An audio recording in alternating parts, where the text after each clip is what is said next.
sheer delight to come here because I remember the days when I was associated with Chaudhry Saab. The first day this minister was announced and I was part of his team and we came here. These were only the deluxe. And thereafter continued my association with this university for a very long time, especially Hamad Saab, Javed Mustard Saab. And I think I was almost in academic council and quality assurance. We should bring us invariably here for every which gave me an occasion to learn a lot of things from here. نہیں تیرا نشمن قصر سلطانی کے گنبد پر تو شاہی ہے بسیرا کر پہاڑوں کی چٹانوں پر. No, the next panel member Javed Beg sir. Sir, your topic is about conflict, entrepreneurship and its impact on Jammu and Kashmir. Please come on the stage. دنیا کے مختلف کونوں میں خاص کر کے ہمارے پڑوس میں ایک انٹرنیشنل لیول کا ایک پروپیگنڈا چلایا جاتا ہے. ففتھ جو نام نہاد سو کال کشمیر سالیڈیرٹی ڈے منایا جاتا ہے. میں کافی شکر گزار ہوں حق انصاف کونسل کا کہ آج مجھے یہ موقع یہاں پہ ملا. میرے دوستوں کے ساتھ میں دل سے بات کرنا چاہوں گا. کوئی اسپیچ پریپیئر نہیں ہے. کچھ انسائٹس میں نے پروفیسر آئمہ صاحب سے ابھی نوٹ ڈاؤن کی. کمپلیکس ٹاپک ہے لیکن کوشش کروں گا میں کہ بیلنس کر پاؤں گا. آج کے دن کے حوالے سے اس انسٹیٹیوشن کی انٹیگریٹی کو, اس آگسٹ گیدرنگ کو اور جو میں میسج کنوے کرنا چاہوں گا یہ سب آپس میں متضاد نہ ہو. Human rights in South Asia یہ بیسیکلی ٹاپک ملا ہے مجھے. اب اس ٹاپک کو اگر ہم براڈر پرسپیکٹیو میں دیکھیں گے جیو پولیٹیکلی, مجھے لگتا ہے پوری دنیا کے پاس پھر ایک ہی مثال بچتی ہے, وہ ہمارے پڑوس کی اسٹیبلشمنٹ. آج کا یہ پروگرام تھا اس میں ہم ساؤتھ ایشیا کو ڈسکس کرنے والے تھے, پاور پالیٹکس کو, پبلک ڈسکورس کو, انسٹیٹیوشنل ڈائنامکس کو ساؤتھ ایشیا میں. آپ کو پتہ ہے جس طرح سے بنگلہ دیش میں, پاکستان میں اور سری لنکا میں اور نیپال میں کس طرح کے حالات ہیں, تو ان سے ہمیں سوچنے کی ضرورت تھی. ایکچولی جو ہمارا ڈسکورس تھا, ہم ڈسکس جو کرنا چاہ رہے تھے, سوچنے کی ضرورت تھی کہ یہ چیزیں ہمیں کیسے افیکٹ کرتی ہیں, جموں کشمیر کو, انڈیا کو کیسے افیکٹ کرتی ہیں.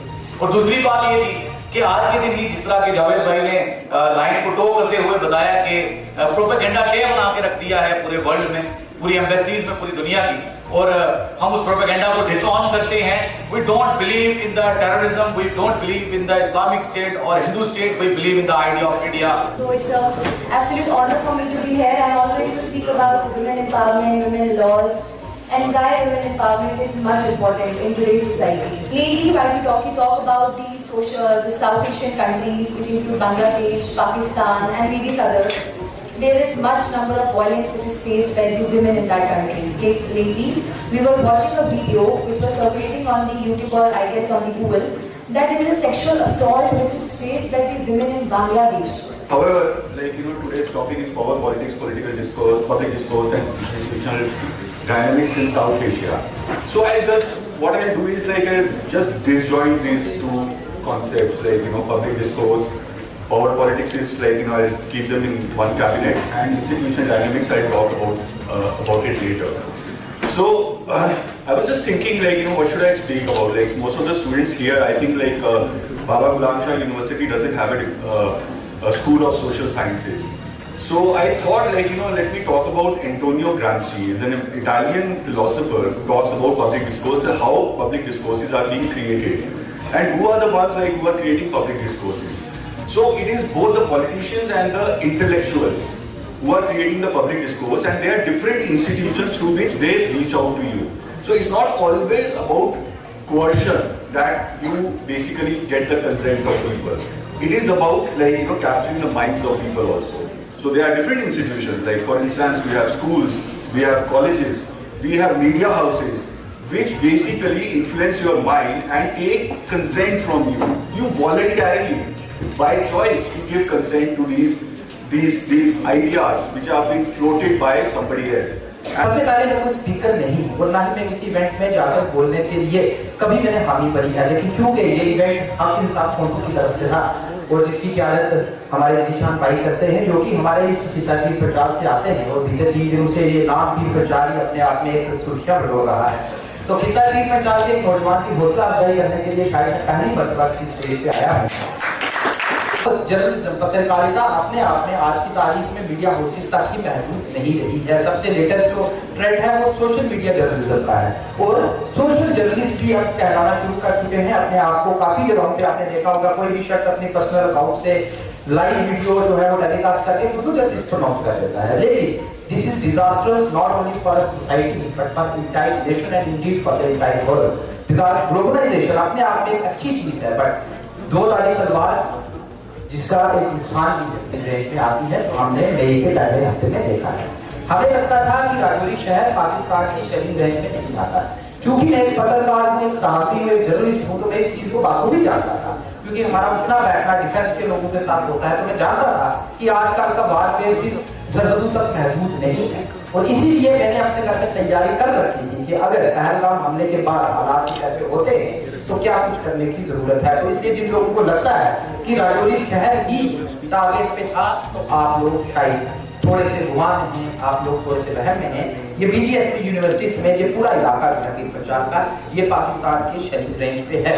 तो इसलिए हमें बॉर्डर एरिया होने की वजह से ज्यादा चौकन्ना होकर ज्यादा कौशल के साथ काम करना पड़ता है। किसकी बात मैं कर रहा हूँ? मैं अपनी बात कर रहा हूँ। हम राजौरी जिला में 122 किलोमीटर लंबी लाइन ऑफ कंट्रोल साझा करते हैं पाकिस्तान के साथ और इसके अलावा line of control Jammu Kashmir के 5 अजला में मैं उसमें ज्यादा जाना नहीं चाहता। मिस इन्फॉर्मेशन सबसे खतरनाक चीज है क्योंकि वो सच की आड़ में सच के साथ फिरोजी हुई गलत इन्फॉर्मेशन है और आज की तारीख में miss information is the latest weapon. जो कि मैं मिस इन्फॉर्मेशन के एतबार से आपको बताऊं, 2 दिन के बाद एक वीडियो बड़ी तेजी से सोशल मीडिया पे वायरल हुआ जो कि पाकिस्तान के किसी प्रोपेगेंडा न्यूज चैनल का था और उस वीडियो का कंटेंट ये था और मैं यकीन से आपको कह सकता हूं कि मैंने वो वीडियो देखी मेरी भी रूह कांपी और मैं ये सोच रहा था कि जब कल डॉक्टर राजकुमार थापा साहब की बेटी, उनका बेटा, उनकी धर्मपत्नी, उनके घर के बाकी लोग ये वीडियो देखेंगे उन पे क्या लिखेंगे। वीडियो में ये कहा जा रहा था कि हिंदुस्तानी दहशतगर्दों का साथ देने वाला एक ऑफिसर जो कि एंटी मुस्लिम था वो पाकिस्तान की तरफ से किए गए हमले में मार गिराया गया। अब खुद देखिए ये मिस इन्फॉर्मेशन का एक पैमाना है जिससे हमें डील करना पड़ रहा है। इस मौका से हाकिम साहब काउंसिल के चेयरमैन शाह सैयद साहब का और हमारे जो गेस्ट स्पीकर्स हैं, मैं आप सभी का तहे दिल से मशकूर हूँ कि आज आप राजौरी की इस सरजमीन पर इस प्रोग्राम में यहाँ पर मौजूद हैं और आपने ये प्रोग्राम यहाँ पे ऑर्गेनाइज किया। कि पाकिस्तान की हमेशा से ये कोशिश रही है कि वो हिंदू और मुस्लिम को लड़ाए। देखिए बात सिंपल है, मैं एक चीज कहना चाहूंगा। कुछ लोग कहते हैं कि पाकिस्तान से कहते हैं कि कश्मीर से हमारा रिश्ता क्या, ला इलाहा इल्लल्लाह। लेकिन आप लोग ये बात मत भूलें, ऑपरेशन सिंदूर जब हुआ और पाकिस्तान ने जो उधर से ऑपरेशन जो किया उसने भी एक ऑपरेशन का नाम रखा, मुझे ठीक से नाम याद नहीं है, बैनुल मरसूस जो नाम था। लेकिन आप ये नाम इसलिए रखा कि अगर ऑपरेशन सिंदूर है तो पाकिस्तान ने जो नाम रखा एक बहुत मजबूत दीवार है खड़ी। भाई किस चीज की दीवार है? आप देखें कि पाकिस्तान ने जो कायराना हरकतें राजौरी पुंछ में की हैं जिसका खामियाजा हम लोगों को भुगतना पड़ा है। ज़ैन और जोया 2 मासूम चेहरे, 2 बहन भाई जिन्होंने अभी जिंदगी नहीं देखी थी, जिनका पॉलिटिकल लेवल से या पॉलिटिकल लीडर से पॉलिटिकल से कोई लेना देना नहीं था, उनको भी मारा गया और सिविलियन एरियाज को टारगेट किया गया, मुस्लिम एरिया को टारगेट किया गया। तो कहीं ना कहीं ये नैरेटिव है, ये लोगों में मिस इन्फॉर्मेशन फैलाने की कोशिश है। और आज का ये जो प्रोग्राम है इसका खास तौर पर मकसद ये है कि नौजवानों को जागना है, नौजवानों को गलत नैरेटिव में नहीं फंसना है। ये स्कॉलरली डिस्कोर्स से बातें करनी चाहिए, साफ बातें करनी चाहिए।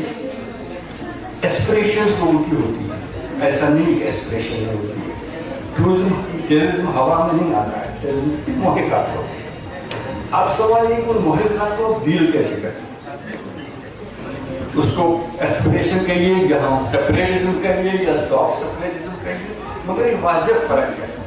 लोगों की एस्पिरेशंस को एड्रेस करने के लिए डायलॉग की जरूरत है, डिस्कोर्स की जरूरत है और अकॉर्ड्स और कंप्रोमाइज की जरूरत है, जो कश्मीर में आजमाया गया 75 और कामयाबी से आजमाया गया। सबसे पहला इम्पैक्ट जो टेररिज्म का होता है वो इमेज पर, उस इलाके की इमेज खराब हो जाती है, सिक्योरिटी के लिहाज से या बाकी चीजें जो कही गई है। तो वो जो इमेज पर पहला अटैक होता है वो हमें देखना है कि उसको कैसे करें।